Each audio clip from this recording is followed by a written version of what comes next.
నమస్తే అండి, welcome to our channel. మనతో ఈరోజు తెలంగాణ రాష్ట్ర టీడీపీ అధికార ప్రతినిధి సూర్యదేవర లత గారు ఉన్నారు. మేడం నమస్తే. మేడం నమస్తే మేడం, ఇప్పుడు తెలంగాణలో చూసుకుంటే కొంతమంది ఎమ్మెల్యేలు వీళ్ళందరూ కూడా ఆ ప్రాబ్లమ్స్ ఉన్నాయి, ఈ ప్రాబ్లమ్స్ ఉన్నాయి, ఇవన్నీ ఎప్పుడు సాల్వ్ చేస్తారని చెప్పేసి ధర్నాలు చేస్తున్నారు. అయితే ఈ ధర్నాలు శాంతి భద్రతలకి విఘాతం కలగకుండా ఉండడానికి పోలీసులు వాళ్ళని అడ్డుకుంటున్నారు ప్రజెంట్ సిచ్యువేషన్లో. అయితే వాళ్ళు ఏమంటున్నారంటే, క్వశ్చన్ చేస్తుంటే కూడా మీరు ఎందుకని ఇట్లా నిర్బంధాలు చేస్తున్నారు, అడిగే హక్కు కూడా ఇవ్వరా, ఏంటి మాకు మా ప్రజలకి ఈ గతి ఎందుకు పట్టిస్తున్నారు అన్నట్టుగా వాళ్ళు మాట్లాడుతున్నారు.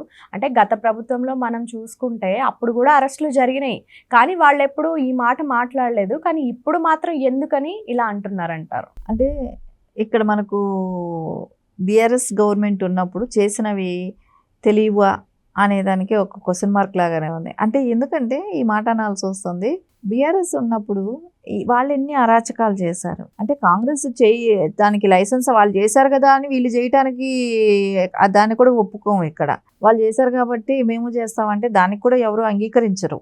కానీ ఇక్కడ బీఆర్ఎస్ చేసినవి కూడా మనం మాట్లాడుకుంటే, ఈరోజు మేము క్వశ్చన్ చేసిన వాళ్ళని అరెస్ట్ చేస్తారా అనే మాట మాట్లాడితే, అంటే వీళ్ళకు చేసిన అంటే వీళ్ళు కూడా మీడియా ముఖంగా క్వశ్చన్ చేసిన వాళ్ళని ఎంతమందిని అరెస్ట్ చేశారు, ఎంతమందిని ఇబ్బంది పెట్టారు, ఎన్ని మీడియా ఛానల్స్ మీద జనాల్ని తోలారు. అద్దాలు పగలగొట్టడం కానివ్వండి, ఇంకా మన టీవీలు పగలగొట్టడం, ఇవన్నీ కూడా చేశారు కదా. తీన్మార్ మల్లన్న విషయానికి వస్తే చిన్న పాప ఉండింది ఆ రోజున, అతని వాళ్ళ ఫ్యామిలీని కానివ్వండి అందరినీ భయభ్రాంతులకు గురి చేశారు కదా. సో ఎంత దారుణమైన ఈ విషయం అప్పట్లో. అది కూడా కాకుండా ఒక మహిళ బరిలెక్క అనే అమ్మాయి క్వశ్చన్ చేసింది. ఏముందంటే అమ్మాయి ఏదో షార్ట్ వీడియోలు చేసుకుంటా ఉండేది. అలాంటిది ఒక వీడియోలో మా కేసీఆర్ గారు మాకు గొర్రెలిచ్చారు, బర్రెలిచ్చారు, మేము డిగ్రీ చదువుకున్నా మాకు ఇచ్చింది అదే, తెలంగాణ వస్తే ఉద్యోగాలు ఇస్తానన్నాడు, మాకు బర్రెలు గొర్రెలు అయితే ఇచ్చాడు అని చెప్పి వీడియో చేసింది. అది బాగా వైరల్ అయ్యింది. అంటే నిజంగా యువతంతా కూడా బాధపడ్డ విషయం. చదువుకున్న వారికి ఎవరికి ఒక ఉద్యోగం లేదు కాబట్టి అది ఖచ్చితంగా అలా కనిపిస్తుంది కదా. అది సోషల్ మీడియాలో బాగా వైరల్ అయ్యేందుకు అమ్మాయి అలా మాట్లాడింది అని చెప్పేసి ఆ అమ్మాయి మీద కేసు, ఆ అమ్మాయిని అరెస్ట్ చేయాలనే కానివ్వండి, అట్లా అమ్మాయి భవిష్యత్తును కూడా వీళ్ళు నాశనం చేశారు. ఒక ఆడపిల్లని ఆ రకంగా ఇబ్బంది పెట్టారు. వీళ్ళకి మానవత్వం ఉందా? వీళ్ళు ఈ రోజున క్వశ్చన్ చేస్తున్నారా? అంటే వీళ్ళ ఉద్దేశం ఏంటి? ఎమ్మెల్యేలు చేస్తున్నదంటే ఒక పార్టీ ఒక సిద్ధాంతం తీసుకుంటుంది, దాని మీద ఏదైనా ఒక ప్రోగ్రామ్ చేస్తుంది, అది అన్ని న్యూస్. ఇప్పుడు పెట్టిన ప్రోగ్రామ్ ఏంటో కూడా వాళ్ళకే తెలియట్లేదు. కాంగ్రెస్ చేసే పరిపాలన సరిలేదు అని చెప్పి వీళ్ళు ధర్నాలు చేస్తారు. వాళ్ళ ఇళ్లలో వాళ్ళు నిరాహార దీక్ష చేస్తామని అంటారంట. సో ఇది ఎక్కడి వరకు దారి తీస్తుందో తెలియట్లేదు. కానీ ఓకే, కాంగ్రెస్ చేసేదాన్ని ఖండించాల్సిన అవసరం అయితే ఖచ్చితంగా, కానీ అది బీఆర్ఎస్కి లేదు, అర్హత కూడా లేని వాళ్ళు బీఆర్ఎస్ వాళ్ళు. ఎందుకంటే వాళ్ళు ఉన్న 9.5 సంవత్సరం వాళ్ళు చేసిన పనులు ఏంటి? ఎవరినైనా క్వశ్చన్ చేయనిచ్చారా? మీడియా కూడా తెలంగాణలో కూడా ఏ మీడియా కూడా వాళ్ళకు వ్యతిరేకంగా పనిచేయలేదు. ఇక్కడ 9.5 సంవత్సరం వాళ్ళు ఏం చెప్తే అది. ఎందుకంటే దొరల రాజ్యం అంటే ఎట్లా ఉంటుంది అనేది ఖచ్చితంగా ఈ 9.5 years మనకు చూపెట్టారు. వాళ్ళు దొరల ప్రభుత్వం ఎట్లా ఉంటుంది, దొర పరిపాలిస్తే ఎలా ఉంటుంది అనేది. సో అలాంటి సిచ్యువేషన్స్ చూసారు కదా ఇక్కడ. సో ఈ రోజున వాళ్ళు క్వశ్చన్ చేయటం ఏంటి? ఎంతమందిని అసలు మాట్లాడనివ్వకుండా పోయారు. సరే, అమరవీరులు లాంటి కుటుంబాలు తిరిగి సాలించేసుకున్నారు. సెక్రటరీ చుట్టూ తిరిగి మా కుటుంబ సభ్యులు ఇలా చనిపోయారు, మాకేదైనా ఆదుకోండి అని తిరిగి. సో వీళ్ళు ఈరోజు మాట్లాడుతున్నారా? సో ఏదైతే కేసీఆర్ గారు చెప్పారో గతంలో, అంటే ఆయన ఎన్ని రకాల హామీలు ఇచ్చారు తెలుసా? KG to PG ఉచితంగా విద్య అన్నారు. అరే ఎవరికైనా నువ్వేనా చదివించింది ఉందా? ఏం లేదు కదా.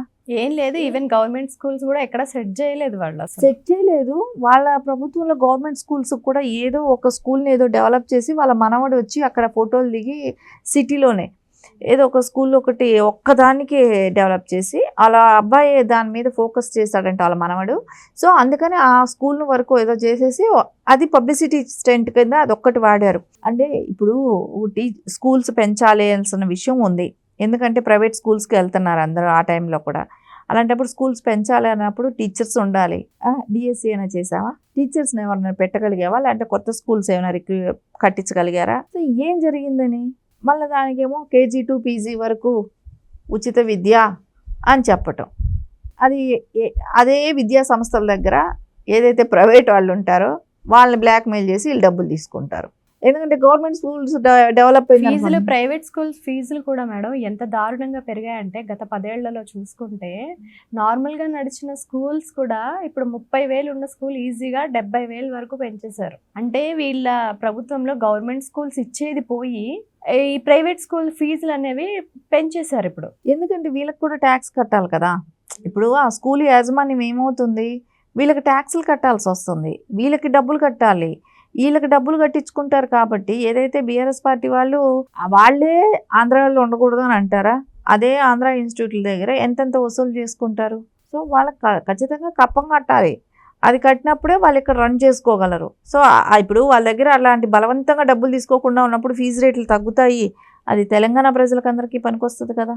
సో ఆలోచన లేదు కదా. అంటే ఇక్కడ ఏంటి, వీళ్ళకి రాజకీయంగా వీళ్ళు ఎదగటానికి డబ్బులు సంపాదించుకోవటానికి తెలంగాణ ఒక రాష్ట్రాన్ని కబ్జా చేసేసారు లిటరల్గా. అవును, కుటుంబం మొత్తం కబ్జా చేసేసింది. ఈ రోజున మనం కాంగ్రెస్ గురించి మాట్లాడాల్సి వస్తే మాట్లాడాలి, కానీ అది 10% మాట్లాడితే 90% ఇక్కడ బీఆర్ఎస్ గురించే మాట్లాడాల్సి వస్తుంది. ఎందుకంటే నేను మిగులు రాష్ట్రంగా ఉన్నప్పుడు మనం వచ్చిన ఇది కదా తెలంగాణ రాష్ట్రం. అక్కడి నుంచి ఇప్పుడు పరిస్థితి ఎలా అయిపోయిందనే దాని వరకు మనం మాట్లాడాల్సి వస్తున్నప్పుడు ఖచ్చితంగా బిఫోర్ గురించే ఎక్కువ మాట్లాడాలి. రాష్ట్రం స్టార్టింగ్ నుంచి 9.5 సంవత్సరం పరిపాలించిన వాళ్ళ గురించి ఎక్కువ టైం మనం మాట్లాడాల్సి వస్తుంది. ఇప్పుడు వచ్చిన ఈ రేవంత్ రెడ్డి గారి గవర్నమెంట్ కూడా సార్ క్వశ్చన్ చేస్తాం, జస్ట్ ఆస్కింగ్ లాగానే ఉంటుంది. అడగాలి, అడగటానికి ఎక్కువ ఛాన్సెస్ ఉండేదేమో మనకు బీఆర్ఎస్ గురించే మనకు ఎక్కువ మనం మాట్లాడాల్సి వస్తుంది. ఎందుకంటే వాళ్ళ దానిలోనే తెలంగాణకి నష్టం జరిగింది. తెలంగాణ నష్టపోయింది ఏదైనా ఉందంటే బీఆర్ఎస్ మూలానే, కేసీఆర్ గారి మూలానే తెలంగాణ నష్టపోయింది అనేది చెప్పాలి. అంటే తెలంగాణ వచ్చిన తర్వాత ఇంకా బెటర్ సీఎం ఉండుంటే ఇంకా దీని పొజిషన్ బెటర్గా ఉండేదేమో.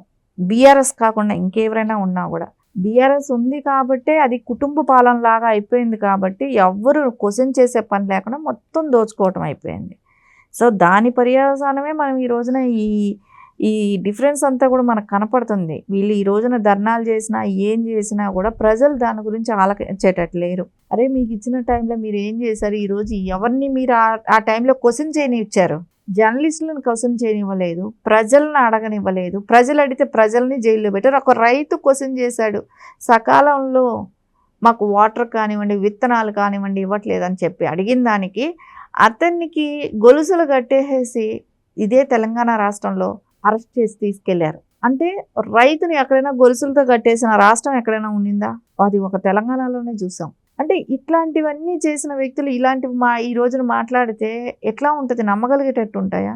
హరీష్ రావు గారు కూడా సపోర్ట్ చేస్తున్నారు కదా మేడం. ఎవరైతే ఇప్పుడు ప్రొటెస్ట్ చేస్తున్నారో వాళ్ళని ఎందుకు ఆపుతున్నారు మీరు, రేవంత్ రెడ్డికి అంత భయం ఏంటి, ప్రొటెస్ట్ చేయనివ్వండి, క్వశ్చన్స్ అడగనివ్వండి అని చెప్పేసి కూడా ఆయన అంటున్నారు. అదే ఇది మీ గవర్నమెంట్లో అడిగినప్పుడు ఎందుకు ఒప్పుకోలేకపోయారు? అహమడ్డు వచ్చిందా? అంతే కదా.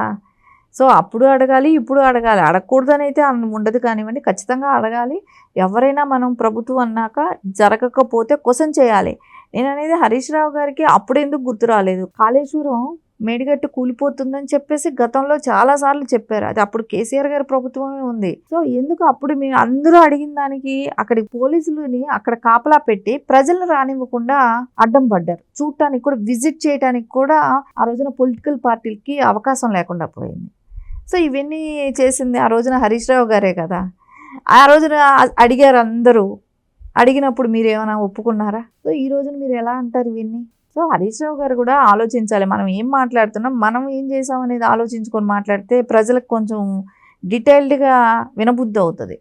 వాళ్ళు అడిగే ప్రశ్నలు కూడా అర్థమవుతాయి. ఓకే, మా గురించి ఫైట్ చేస్తున్నారు అని తెలుస్తుంది. అంతే కదా. ఇప్పుడు వీళ్ళ టైంలో వీళ్ళు అవకాశం ఇవ్వనప్పుడు ఖచ్చితంగా రేపొద్దున అది అడుగుతారు కదా ప్రజలకి.